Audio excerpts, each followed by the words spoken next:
Alors, on s'est enflammé. On a fait venir des artistes du Québec. Il y a un spectacle de Fred Pellerin. On avait l'hôtel de ville, 300 places. 2 jours plus tard, plus de billets. On transporte ça à l'église. On vend 800 billets, l'église pleine. Jean Lemire, parce que Jean, je l'avais connu quand il était accessoiriste de plateau. Et quand on a eu l'entente avec l'ONF, on me présentait ces 5 films qu'il avait fait en Arctique. La première... Puis là, j'ai dit, bon, là, l'ONF me dit, tu peux avoir les films, mais M. Lemire, je dis, je m'en occupe. J'ai dit, au secours, Jean, il faut que tu viennes. Il dit, qu'est-ce que tu veux?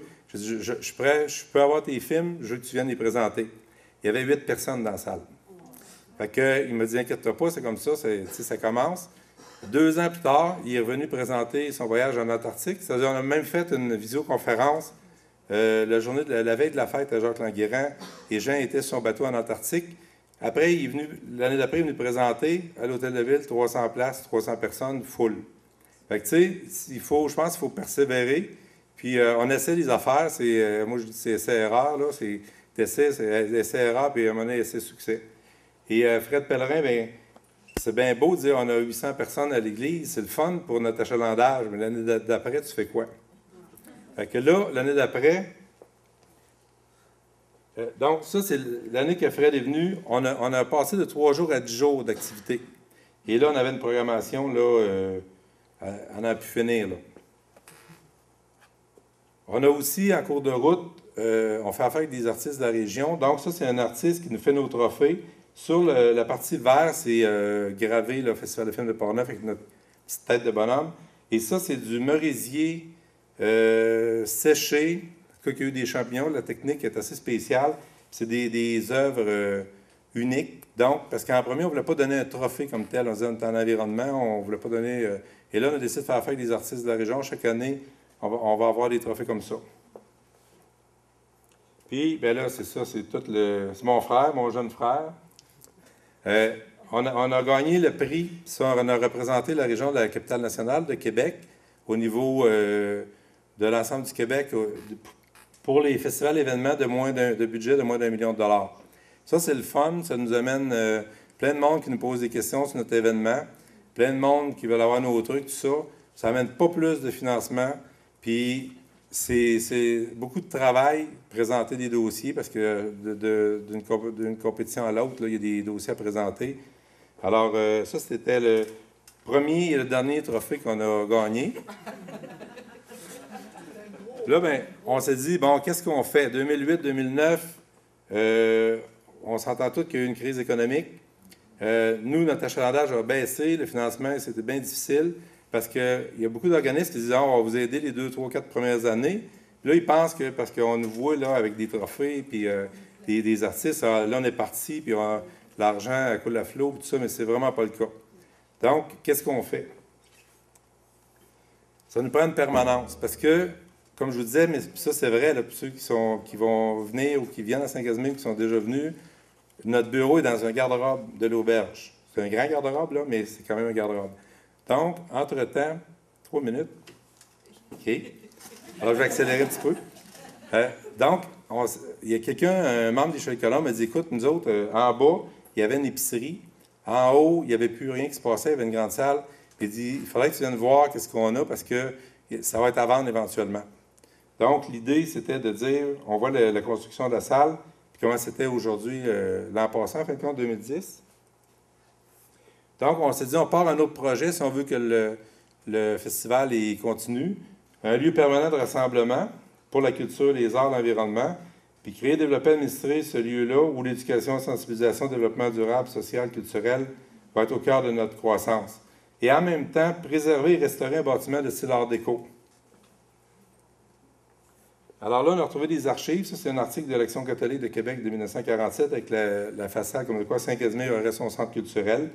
Le reste, bien, regarde, c'est pas ce que je viens de vous dire. On a décidé de créer un organisme qui s'appelle Ciné Centre culturel Alain Grandbois. On a acheté le bâtiment. Qui est Alain Grandbois? C'est un poète, c'est un peu le maître à penser des Raoul Duguay, Richard Séguin et plusieurs autres de ce monde. Et c'est le premier qui a été publié par l'Hexagone, qui a été fondé par Gaston Miron et Gilles Carle. Puis lui, il avait la richesse familiale, donc il a voyagé, il a fait le tour du monde. Là, il est en France, il est dans la Méditerranée française, à l'île de Pâques-Cros, avec un des frères Lumière qui ont créé le cinéma qu'on connaît plus, ben, pas aujourd'hui, mais il y a quelques années, là, en France. Donc, vous voyez, il fréquentait le milieu. Il a fait beaucoup de photographies. J'ai accès à la collection de photographies qu'il a faites en Chine, en Russie, partout.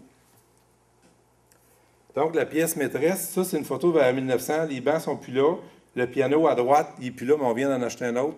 Puis, on est en train de restaurer la salle. On va pouvoir faire du théâtre. On a agrandi la scène. On va avoir... la salle va pouvoir contenir 350 personnes. Et on a découvert, c'est ça que le monsieur voulait me faire comprendre, la salle de projection, si vous avez déjà vu le film Cinéma Paradiso, elle est intacte. Comme si le projectionniste il est parti prendre un café ou autre chose, et il n'est jamais revenu. Et ça existe, c'est comme ça aujourd'hui, là. Voyez-vous sa table de travail? Fait que moi, quand j'ai vu ça, j'ai dit, waouh, il y a de quoi faire avec ça.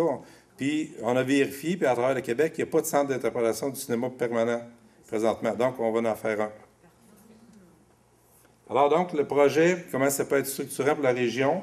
Création d'emplois, soutien à la revitalisation du milieu, l'incidence économique sur les entreprises et commerces locaux, augmente l'offre de produits et services de proximité, la récupération d'une partie des fuites commerciales, l'accroissement de la vitalité culturelle touristique dans la région.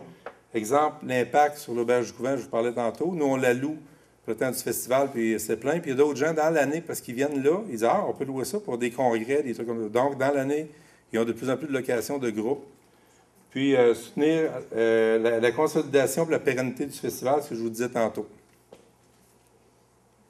Donc, le nom, c'est Ciné-Centre culturel Alain Grandbois, la salle multifonctionnelle, centre d'interprétation du cinéma, les bureaux de rendez-vous culturel de Saint-Casimir, le Festival de films de Portneuf sur l'environnement, une billetterie régionale parce qu'il n'en existe pas présentement, un hall d'exposition, deux salles de montage vidéo, puis des équipements à la fine pointe parce qu'on est en HD, même 3D, puis tout ça, tout l'équipement. On va faire une mezzanine en avant de la salle de projection, donc on va pouvoir visiter la vieille salle de projection puis voir la nouvelle technologie.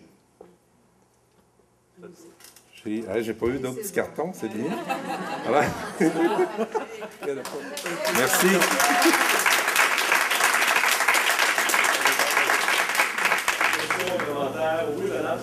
Et moi, j'ai une question. Je me demandais si, dans les premières années, le fait d'être si bien placé dans les médias québécois, puis par rapport à votre travail, toutes vos connaissances, si ça vous avait aidé, tant au niveau de la reconnaissance des médias, ou bien même au niveau de votre programmation. Parce que ça a quand même l'air d'avoir été facile. En s'écoutant. Je vous trouve chanceux. Oui, mais... Ben c'est facile. Les médias, moi, je pense qu'il faut que tu sois audacieuse, il faut que tu les approches. Bon, j'ai parlé longtemps avec Louis-Gilles Francaire. Il me dit, écoute, moi, je peux pas rien écrire sur ton festival parce que je n'écris pas ces festivals. Lui, c'est plus, mettons, une problématique, un sujet précis, puis il va faire un article là-dessus. Il y en a plein de monde qui n'écrivent pas sur notre festival. Mais en même temps, c'est sûr que M. Languérin, qui est porte-parole du Jour de la Terre, bien, souvent, il va en parler. Ou on s'est aussi associé avec, entre autres, Geneviève Bilodeau, qui est la marraine du festival, Christian Bégin. Comme notre soirée d'ouverture, c'est un ciné-souper Télé-Québec, Curieux Bégin. Et il m'a permis, Christian, de réaliser, il me dit, je te donne une journée de tournage, donc j'ai réalisé 3 faux Curieux Bégin, qui sont assez particuliers, dans la région avec, entre autres, un fromager, le traiteur, puis un maraîcher, Terra Sativa, qui s'appelle. Fait que c'est sûr que ça nous aide. Moi, étant en cinéma, c'est certain, bon, j'ai des contacts au niveau des caméras et tout ça. Mais en même temps, c'est toujours à refaire. Parce que si tu fais ça en même temps qu'une autre grosse activité, puis là, ces temps-ci, on parle beaucoup d'amphithéâtre à Québec. Donc, tu arrives, toi, dans tes petits projets de Saint-Casimir de Portneuf, 1500 habitants, et c'est sûr qu'on passe en arrière, dans le fond. Mais il faut les relancer à chaque année. On a beaucoup, beaucoup de couverture régionale, ça, c'est certain. Puis, mais national, on n'en a pas tant que ça. Le fait que tu es de la région, ça te dit, bon, qu'est-ce que tu as fumé? Est-ce que les gens... C'est pas vrai, ça. Ouais, c'est... OK. Est-ce que tu as eu une ouverture de ton monde? Parce que souvent, on part, qu'on vient, à être qui, il faut que tu es parti, bon. OK, tu comprends ce que je veux dire? Donc, oui. est-ce que ça, tu as vécu ça ou ça... Vous savez, Jacques Languérin, ça l'aide pas mal à venir, ça. Oui, ça aide. Mais dans la région là-bas, ce qui est arrivé, c'est que j'ai eu des alliés que je ne m'attendais pas, ou que du monde, je suis à l'école au primaire avec. Exemple, retraité de l'enseignement. Cette personne-là vient voir et dit « Hey, moi et mon chum, on va aller faire du bénévolat. » On a 100 bénévoles et plus au festival. Donc, j'ai beaucoup d'aide comme ça. Puis d'autres mondes, ça, c'était le côté, en tout cas, noir, mettons, d'un festival de films sur l'environnement. J'ai des gens dans le village qui ont juste hâte que tu te plantes. Tu sais, on entend ça souvent, ça ne marchera pas, une affaire culture.